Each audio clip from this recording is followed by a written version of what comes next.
All right, so we are here today, and I'm so pleased to have with us David Newman. Before going to the topic, so how can you monetize your expertise? Let me just introduce David Newman really quickly. So, David Newman is a member of the NSA Million Dollar Speakers Group.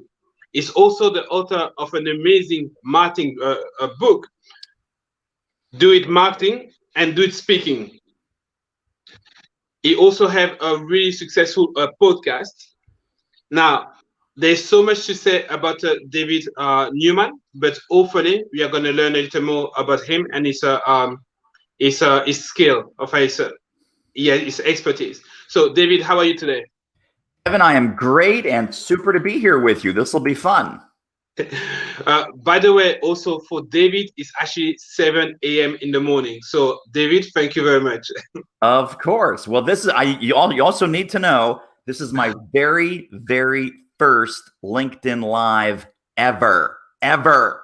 There we go. So, guys, we are really honored to have David Newman. Now, let's go straight into the topic. And today, that's a topic that so many people are actually struggling with. How can you actually charge what you are worth? That's a topic that I actually have to discuss every single time with, I would say, 99% of my clients. All the time, when I look at the price, I'm like, okay, how long you've been working? I know that you are really good at what you do. So how is it that this is your price? And they gave me so many reasons. But when we dig a little deeper, that's really about the self-confidence when it comes to raising the price. Yeah, well, boy, this is the $64 million question. The way that I approach this, because there's a couple levels to it.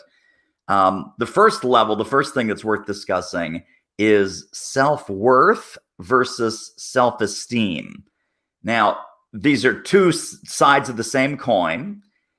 Self-esteem is how you feel about yourself and your company and your services and your value in terms of you. So self-esteem is, how do you feel about you in a vacuum? So think about this, Tevin, like we're singing in the shower. When we're singing in the shower, everyone looks great and sounds wonderful because nobody's watching and you are totally secure and you're singing your little heart out and everything is wonderful. Now, when you step out of the shower, we are now leaving the world of self-esteem where you think you're the greatest singer. You should be on American Idol. You should be on TV. You should have a Grammy Award sitting on your fireplace. We leave the shower, we get dressed, we go out into the marketplace, and in the marketplace, now we're faced with the second half of the equation, which is self-worth. Self-worth is different than self-esteem because self-worth is what you think your value is according to others. Right? Self-esteem is what we think we are worth according to ourselves. Okay. And self-worth is what the marketplace. So people usually don't have a self-esteem problem, and almost everybody has a self-worth problem. And I'll tell you why. It's because it's the curse of expertise. When you know something forwards, backwards, and upside down, and you know it so well that people pay you money for it, our assumption is, well, this comes easily to me.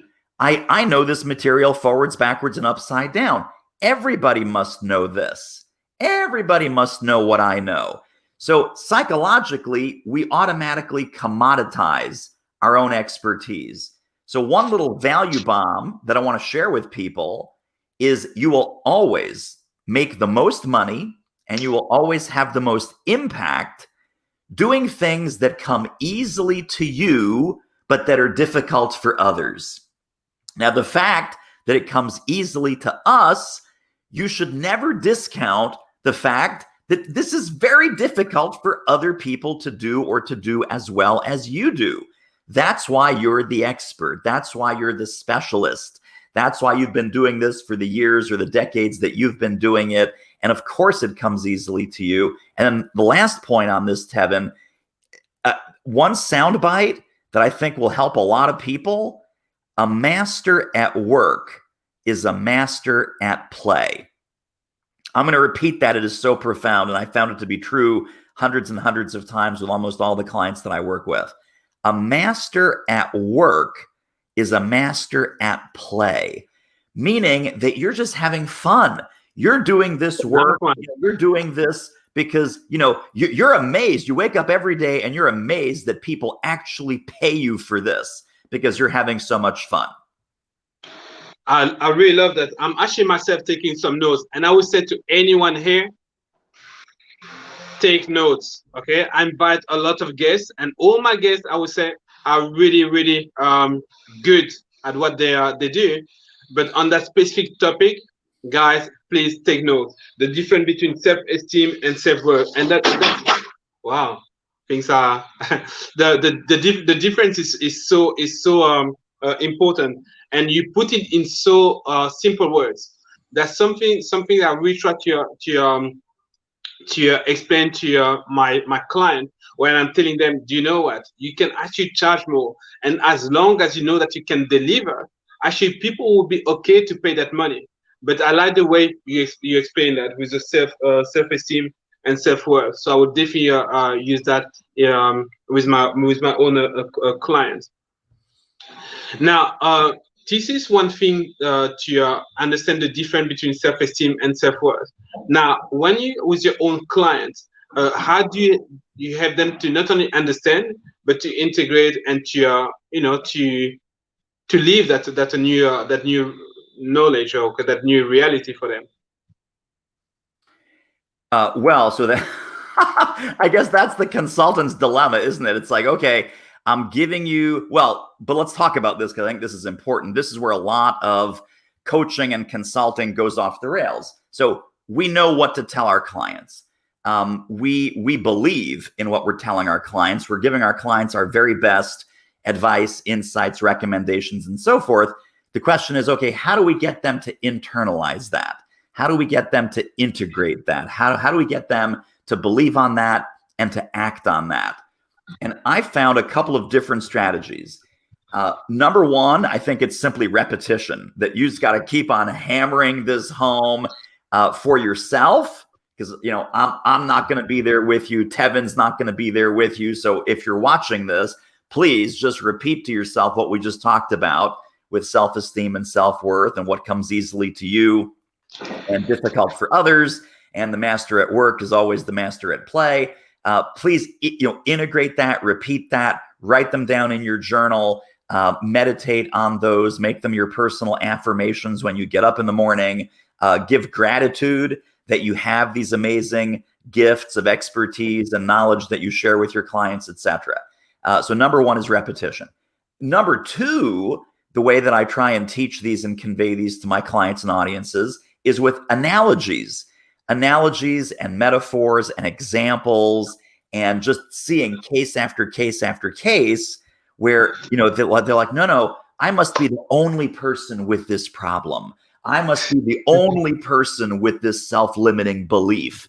I must be the only person that is so screwed up in the head that I can't charge good fees. I can't find good clients. I'm not worthy. I don't deserve high fees. There are other people who are bigger than me, other people who are better than me, other people who are smarter than me, other people who have been doing this longer than me. So all these little self-limiting beliefs and all this negative self-talk, as soon as I say, do you ever say these things to yourself? Right? There's always someone bigger. There's always someone cheaper. There's always someone smarter. There's always someone more experienced.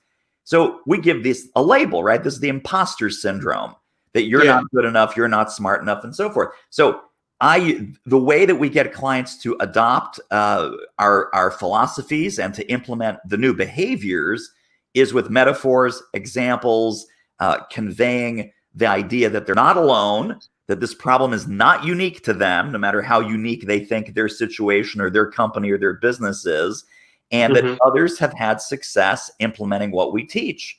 So, a lot of times when people hire folks like you and me, Tevin, what they're buying is they're buying hope. They're buying hope. They're buying optimism. They're buying, why does marketing have to be so hard? Why, all this marketing and digital, social, lead generation, why is getting leads so hard? And then your job and my job is to say, hey, listen, friends, A, it doesn't have to be as hard as you're making it. B, get some guidance, get some support, reach out for some help, because the most successful people are the ones that are the first ones to ask for help. I mean, that's another thing in our prospecting, and everyone listening, when you want to market your expertise, you need to convey the idea that hiring outside help and even asking for help, whether it's hired or whether it's free, is a sign of strength. It's not a sign of weakness. It's not a sign of, oh gosh, I can't figure this out on my own. I don't bake my own bread, and I don't fix my own car. So if I'm not a mechanic and I'm not a baker, and if I'm not a native digital marketer like Tevin is, and other people here on the call might be in the digital marketing space also, unless you do that for a living, you need help.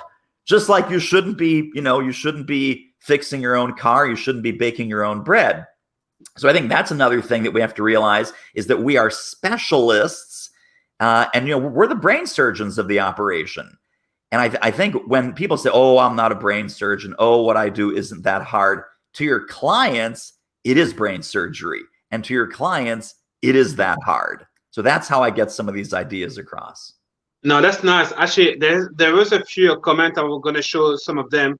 First of all, Onela was mentioning that she loved the analogies too. And then she adds a great topic. And I love what you are saying. So I guess she's talking about you. She never made that kind of comment when I talk. But I realize, and that's something really important, I think. First of all, that we are, whatever your skill is, you are the specialist, you are the expert. I like that, and you need to realize that what comes easy for yourself might not be so easy for other people. So they see a great value. The other element that you mentioned, and I think that's so important now, is that concept of hope. People come to you for hope, and I can feel that. When for some clients, I can see that some client come to me really with they put a lot of hope. That's why I really care so much about my client, and I know that you are the same, David.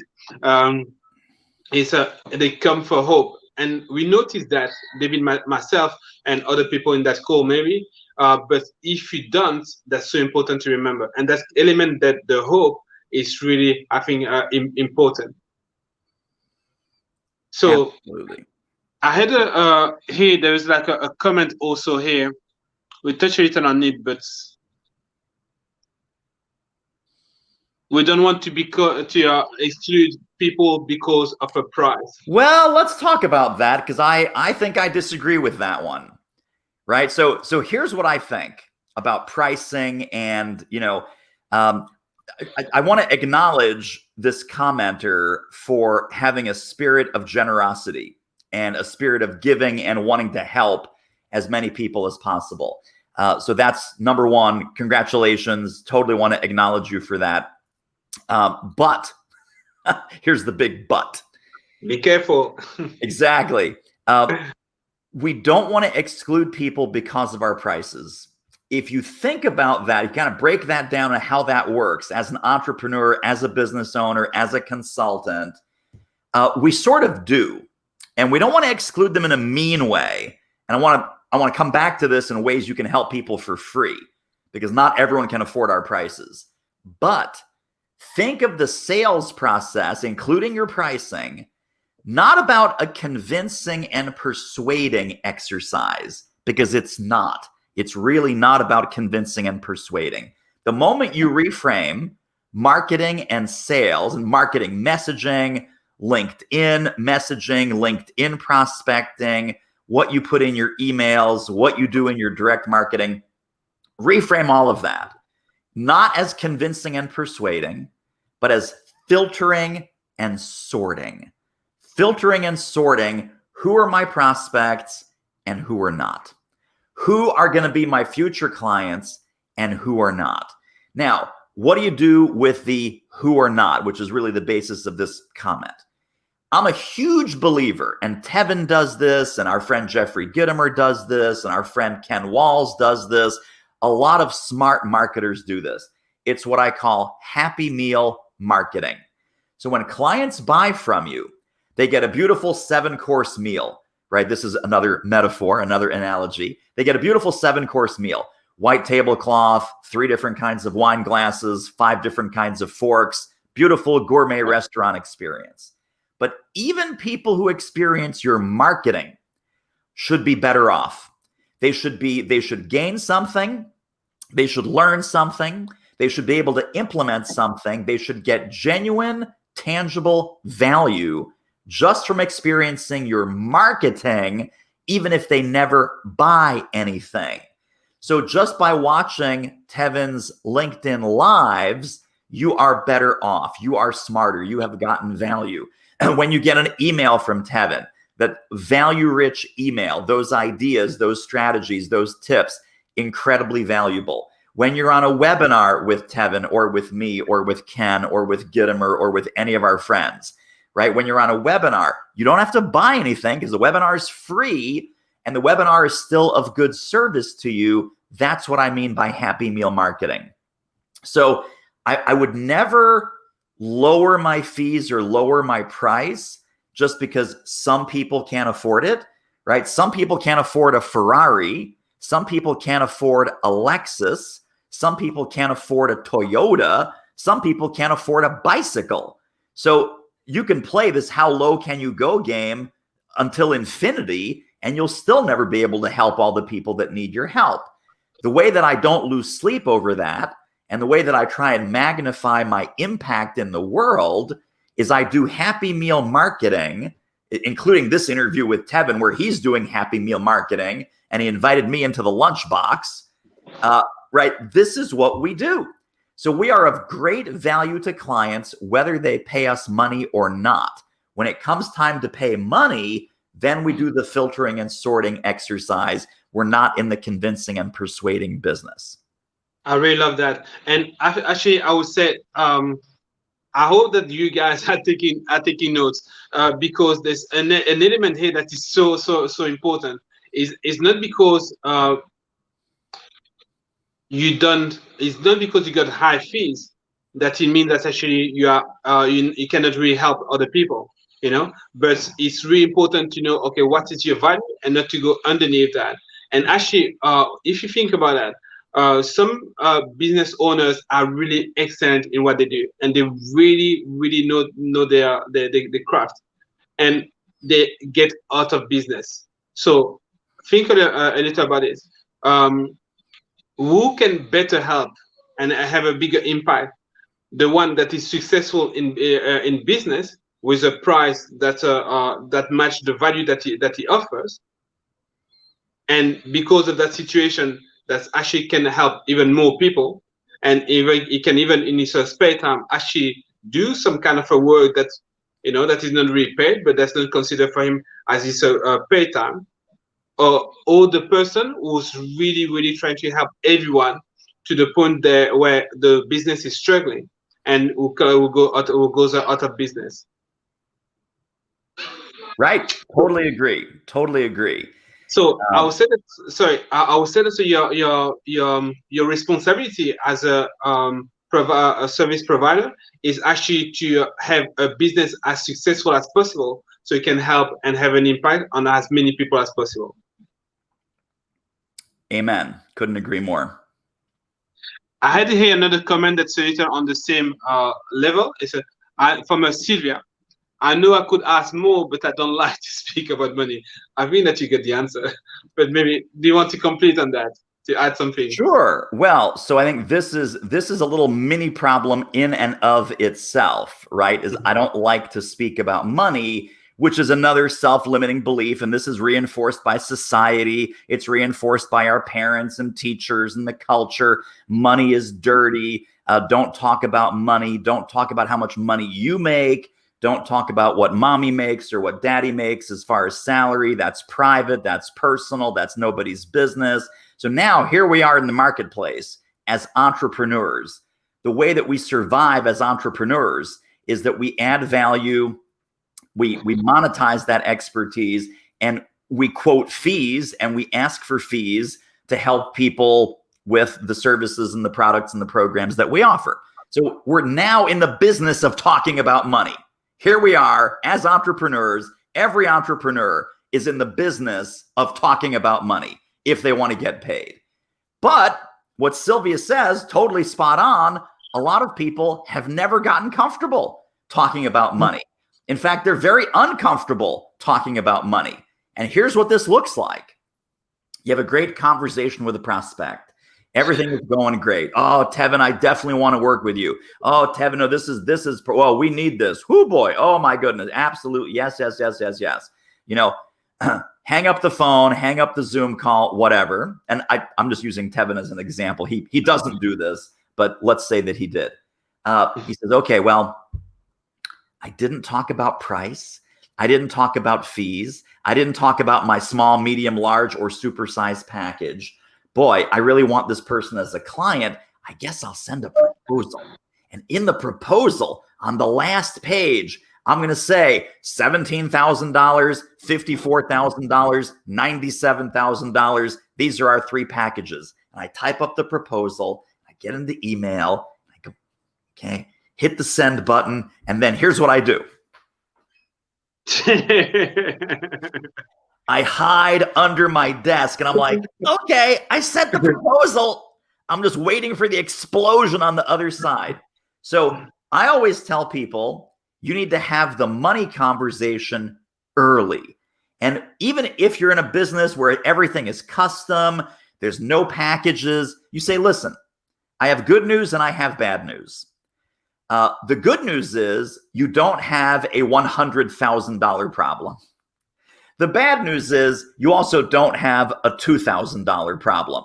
So somewhere between $2,000 and $100,000 is where we're going to land. Is that in the budget range you were looking to invest? And that's the exact question that I ask. You quote some big, huge range, and you say, is that in the budget range you were looking to invest? Now, each word of that is important, right? Budget, meaning, oh, you've set aside money for this, right? You weren't thinking it's going to be free. So I want a whole brand new website. Okay. Do you have, what budget range do you have? Oh, no, I did $200. No. Somewhere between $5,000 and $15,000, right? That's what a professional website costs. So you're testing if your buyer is actually an educated consumer. So is that in the budget range? As soon as you say range, that means, listen, we've got some flexibility. We can go small, medium, large, or super size. It doesn't have to be this big, huge number. You want to dip your toe in the water? We dip your toe in the water. You want to go swimming? We go swimming. You want to go out to the ocean? We'll go to the ocean. Oh, my days. That in the budget range, you are looking to invest.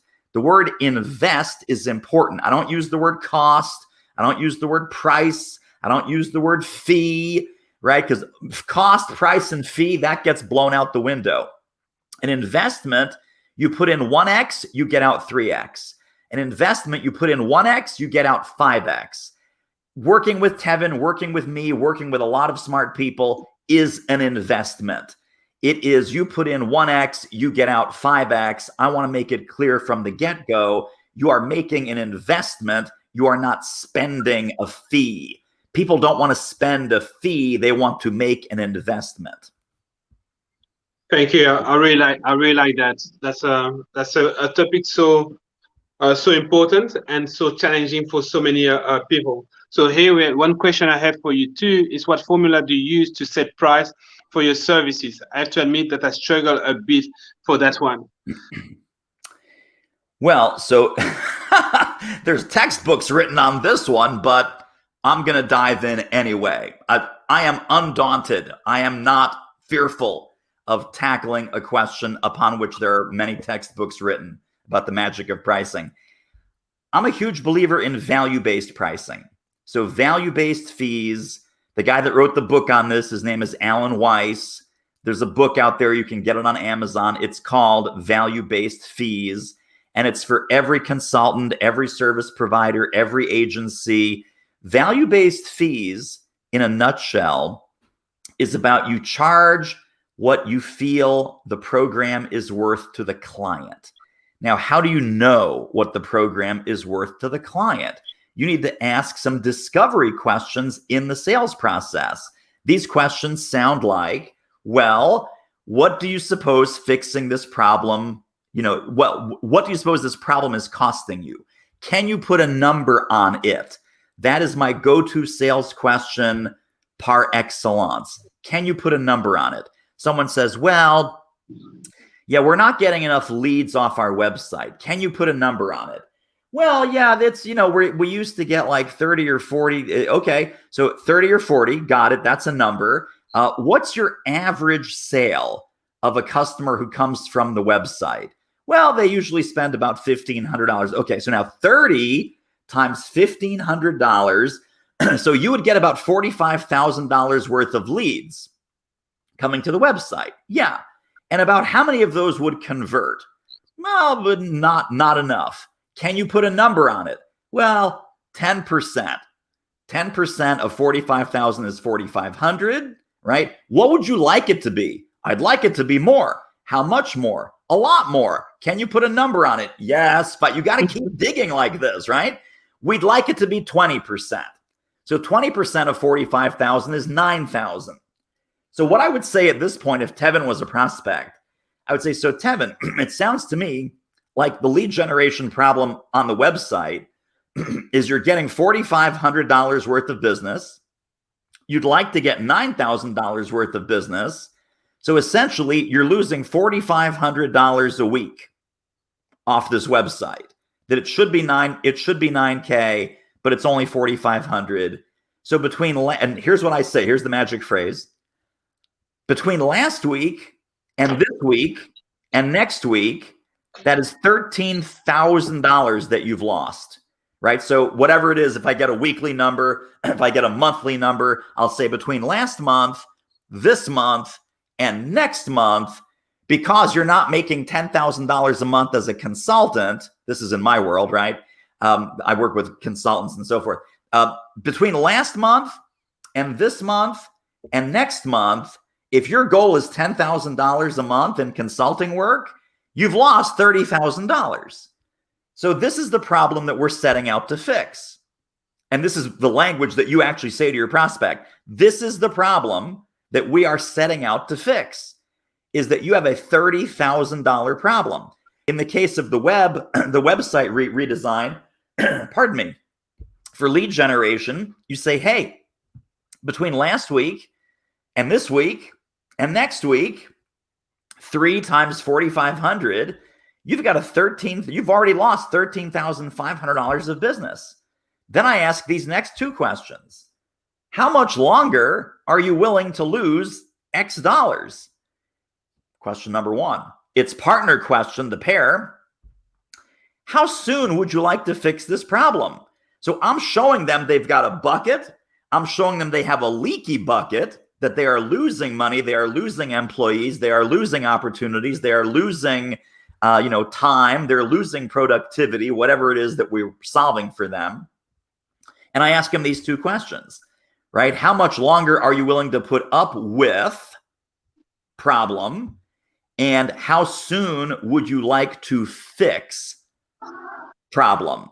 And they go, oh my God, I'm not willing to put up with that any longer. So you're building in their own native sense of urgency, right? How soon would you like to fix? Guess who can fix it? You can fix it because they're talking to you.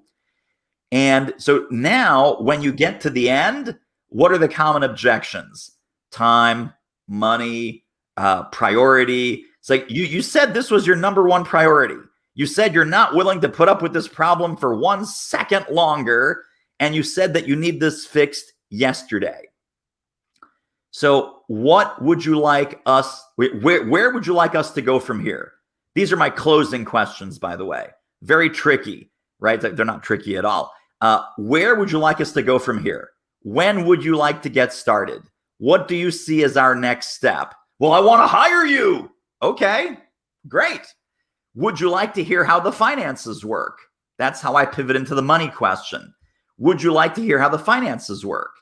And notice I'm using the word finances. It's objective. It's not my fees. It's not my pricing. It's, you want to talk about the finances? Sure. Well, the investment options are small, medium, large, supersize. And then I will tell people, assuming that this is, I've done my due diligence, I've done my diagnostic assessment in the sales conversation. I say, we could go to the big $90,000 program, as if I had a $90,000 program, but we could, Tevin probably has a $90,000 program. I don't. We could do the $90,000 program, but for your situation, I think that's overkill. We could go down to the $30,000 program. My feeling right now is that's probably where you're going to end up. We don't have to start there, but that's probably that set of services, that set of outcomes is where you told me you want to go. But if you want to start small, we can also do this initial $10,000 program. So I've already anchored it as 90K is too big for you. 30K is probably where you'll end up. Don't need to start there though. And we can take the little baby step into the pool with the 10K program. Now, most good prospects will say, oh, no baby steps. Let's go to 30K. I want to fix this. I want to fix this right. I want to fix this right out of the gate. I don't want the baby steps. I don't want the Band-Aid. I want the open heart surgery. And if you say 90K is too big, I believe you. 90K is too big. Let's do the program that you recommend. So you're giving options, right? Option 1, option 2, option 3, and you're giving a recommendation. And sometimes, by the way, you will recommend the 90K program. Sometimes you will recommend the 30K program, and sometimes you will recommend the 10K program. You say, you know what? This isn't that bad. We can fix this with the 10K program. I mean, I'd love to charge you 30. I'd love to charge you 90, but you don't need 30. You don't need 90 based on what we talked about. 10K is where you need to go. And 10K is the beginning, 10K is the end. So as long as you're positioning yourself as a trusted advisor, and the definition of a trusted advisor, by the way, is someone who holds their client's interest above their own. So we're not going to quote everyone the $90,000 package because you want to get rich really fast, right? So you are going to engender trust by saying, you know what, this one's too big. This one I think is where you'll end up, but we don't need to start there. We can start down here if you're more comfortable. And now they're like, wow, this person's treating me like an adult. This person is giving me some agency and some choices in the sales process. I like this person because they're not cramming a cookie cutter solution down my throat. So that's how I talk about money. Cool. I really like that, David. So as you can see, David has a lot of knowledge, a lot of expertise when it comes to actually commanding the fees that you deserve. And as David mentioned, it's really about staying ethical. Okay, it's really about looking at the interest of your client. But if you know that you can help the client with that 90 or that 30 or that $10,000 package, it's actually your responsibility to actually get that person to that level, because you know that with that investment, that person is going to be able to have a bigger impact on other people. So that's really the way you want to see things. David, thank you so much for so much value. What I also wanted to show, guys, that no textbook breaks it down. Yeah, exactly. But David is a champion when it comes to explaining complicated things, but in a really simple way. And talking about that, that I don't especially those lives are really about adding a maximum of value. It's not so much about promoting anyone. So it's mainly about giving value. Now, I would recommend anyone to go here if you want to get to know a little more. You are going to find a webinar. Is the webinar still available? I hope. Yes, it's right on the homepage. Okay, you're going to see a webinar. You know that I do a training on LinkedIn. And what I wanted to do, because once again, I want to help as many people as possible, is to actually use LinkedIn and to use LinkedIn actually to spread even that information. After watching David webinar, I was like, hold on, David, you need to do a better job. So just by looking at watching that webinar, you're gonna learn two things. First of all, how you can utilize webinar to actually reach out to more people. And the idea is that you want to reach out so you can have a bigger impact. So that's also your responsibility to do everything that you can do to spread your message to as many people as possible. And as a bonus, if you're also interested in that topic about raising your fees, you're going to have a few answers in that webinar. David, I'm going to leave you the words, the last word for people. So what kind of advice can you give them? Yes, well, thank you. Number one, this was so much fun, Tevin. Thank you for having me on. My final words of inspiration for folks watching, and you really need to believe this. This is another kind of reinforcement thing for your mind. Everything that you need to be successful in what Tevin teaches and what I just mentioned today, everything you need to be successful is sitting in your chair right now. You just need the hunger to act bigger and the urgency to be bolder and a game plan to get better. And that's what we're here to provide for you. So everything that you need to be successful is sitting in your chair right now. It's your job to activate it. Exactly. And the world needs leader, guys. So it's not the moment anymore to, like David was saying, to be hiding. No, the world needs you.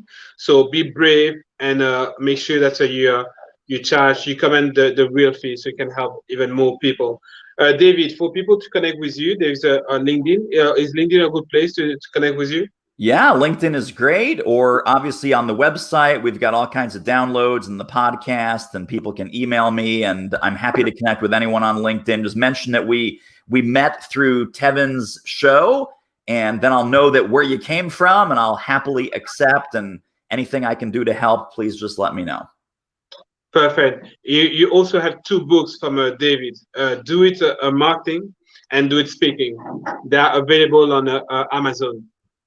You also have the Audible version that I bought both versions, Kindle and Audible. So guys, go on Amazon. For the training, sorry, for the sorry, sorry, for the training for the coaching the wellness practitioners, this one is full for this session. Feel free to contact me for the next session. That will be in a month's time, but this one is full. The next one will be in 5-6 weeks. So feel free to send me a message, but once again, it's just for wellness professionals. And the last one is for LinkedIn. For LinkedIn, yes, you can send me a message, and we can also give you more information about the LinkedIn training. David, thank you so much for your time. I know that you are really busy and it's really early for you. So thank you very much. Great to be here, Tevin. Thank you, buddy. Perfect. See you guys. Bye-bye.